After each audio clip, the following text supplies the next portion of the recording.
ಕೆಲವೊಂದು ಸಲ ಅನ್ಕೋತಾ ಇರ್ತೀವಿ ನಾವು, ಆ ವ್ಯಕ್ತಿಗಳು ನಮ್ಮ ಲೈಫಲ್ಲಿ ಬಂದರೆ ತುಂಬ ಚೆನ್ನಾಗಿರ್ತೀವಿ, ನಮ್ಮನ್ನು ಅರ್ಥ ಮಾಡ್ಕೊಳ್ತಾರೆ, ಹಂಗೆ ನೋಡ್ಕೊಳ್ತಾರೆ, ಹಿಂಗೆ ನೋಡ್ಕೊಳ್ತಾರೆ ಅಂತೇಳಿ. ಎಲ್ಲ ಸುಳ್ಳು ಅದು ಆ್ಯಕ್ಚುಲಿ. ಏನಂತ ಹೇಳಿದ್ರೆ, ಅರ್ಥ ಮಾಡ್ಕೊಳ್ಳೋದಕ್ಕಿಂತ ಜಾಸ್ತಿ ನಮ್ಮನ್ನು ಅಪಾರ್ಥ ಮಾಡಿಕೊಂಡು ಕಣ್ಣೀರು ಹಾಕ್ಸೋದು ಜಾಸ್ತಿ ಆ್ಯಕ್ಚುಲಿ. ಸೊ ಎಲ್ಲರ ಲೈಫಲ್ಲಿ ಇದು ಆಗಿರುತ್ತೆ ಆಲ್ಮೋಸ್ಟು. ಹಂಗೆ ಅಂದ್ಕೊಂಡು ಭ್ರಮೆನಲ್ಲಿ ಹೋಗ್ತಾ ಇರ್ತೀವಿ ನಾವು. Yes or no? ಅವರ ಇಷ್ಟಗಳನ್ನು ನೀವು ಕರೆಕ್ಟಾಗಿ ನೋಡಿಕೊಂಡಾಗ ನಿಮ್ಮ ಇಷ್ಟಗಳನ್ನ ಅವ್ರು ನೋಡ್ಕೊಳ್ತಾರೆ ಆ್ಯಂಡ್ ನಿಮ್ಮನ್ನು ಪ್ರೀತಿ ಮಾಡೋಕ್ಕೆ ಶುರು ಮಾಡ್ತಾರೆ, ನಿಮ್ಮನ್ನು ಪೂಜೆ ಮಾಡೋಕ್ಕೆ ಶುರು ಮಾಡ್ತಾರೆ. ಪ್ರೀತಿ ಅಂತ ಹೇಳಿದರೆ ಪ್ರತಿದಿನ ಟಾರ್ಚರ್ ಮಾಡಿ, ಹಿಂಸೆ ಕೊಟ್ಟು, ಕಣ್ಣೀರು ಹಾಕ್ಸೋದು ಪ್ರೀತಿನೇ ಅಲ್ಲ ಆ್ಯಕ್ಚುಲಿ. ನಾವಿಲ್ಲ ಅಂತ ಹೇಳಿದ್ರೆ 5 ನಿಮಿಷ ಅವ್ರ ಕೈಯಲ್ಲಿ ಇರೋಕ್ಕಾಗಲ್ವಲ್ಲ. ಪ್ರತಿ ಸೆಕೆಂಡ್ ಕೊರಗ್ತಾ ಇರ್ತಾರಲ್ಲ, ಅದು ಆ ಥರ ನಡ್ಕೊಳ್ಳುವಂಥ ನಿಜವಾದ ಪ್ರೀತಿ. ಇದು ಪ್ರತಿ ಪ್ರೇಮಿಗಳಲ್ಲಿ, ಪ್ರತಿ ಸಂಗಾತಿಗಳಲ್ಲಿ ಕೂಡ ಈ ಒಂದು ಪ್ರೀತಿ ಈ ಥರದಲ್ಲಿ ಇರಬೇಕಾಗತ್ತೆ. ಏನಂತೀರ? ಸಂಗಾತಿಯನ್ನು ಮೆಚ್ಚಿಸ್ಬೇಕಾದ್ರೆ 2 ವಿಚಾರನ ತಿಳ್ಕೊಳ್ಳಿ. ಅವರ ಇಷ್ಟ ಮತ್ತು ಕಷ್ಟ.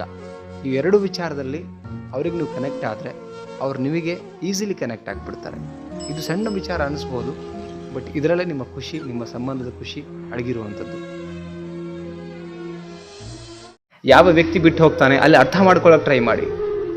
ಅವ್ನು ಬಿಟ್ಟು ಹೋಗಿರ್ತಕ್ಕಂಥ ನಿನ್ನೆ ದಿನ ಅಥವಾ ಹಿಂದಿನ ಸಮಯ, ಅದು ಸತ್ತು ಹೋಗಿದೆ ಲೈಫಲ್ಲಿ, ಮತ್ತು ಪುನಃ ಬರಲ್ಲ. ಬಿಟ್ಟು ಹೋದ್ಮೇಲೆ ನಿಮ್ಮಲ್ಲಿ ಚಾಲೆಂಜಸ್ ಇಲ್ವಾ, ಪರ್ಪಸಸ್ ಇಲ್ವಾ, ಲೈಫ್ ಗೆಲ್ಲಬೇಕನ್ನೋ ಆಸೆ ಇಲ್ವಾ, ಅವ್ರ ಮುಂದೆ ಚೆನ್ನಾಗಿ ಬದುಕಬೇಕನ್ನೋ ನಿಮ್ಮಲ್ಲಿ ಹಂಬಲ ಇಲ್ವಾ?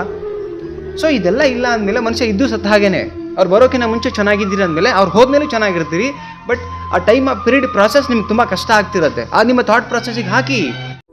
ಕೆಲವರಿಗೆ ನೀವು ಎಷ್ಟೇ ಪ್ರೀತಿ ತೋರಿಸಿ, ಕಾಳಜಿ ಮಾಡಿ, ಯಾವುದೇ ಕಾರಣಕ್ಕೂ ಅವ್ರು ನಮ್ಮ ಬಗ್ಗೆ ಯೋಚನೆ ಮಾಡೋದಾಗಲಿ, ನಮ್ಮ ಪ್ರೀತಿ ಬಗ್ಗೆ ಯೋಚನೆ ಮಾಡೋದಾಗಲಿ ಮಾಡೋಕ್ಕೆ ಸಾಧ್ಯನೇ ಇಲ್ಲ. ಬಿಕಾಸ್ ಅವ್ರಿಗೆ ನಮ್ಮ ಮೇಲೆ ಆ ಫೀಲಿಂಗ್ಸೇ ಇರಲ್ಲ ಅಂದಮೇಲೆ ಅದು ಅವ್ರು ಎಲ್ಲಿಂದ ಆ ಥರ ಥಿಂಕ್ ಮಾಡೋಕ್ಕೆ ಸಾಧ್ಯ ಹೇಳಿ ನಾವು?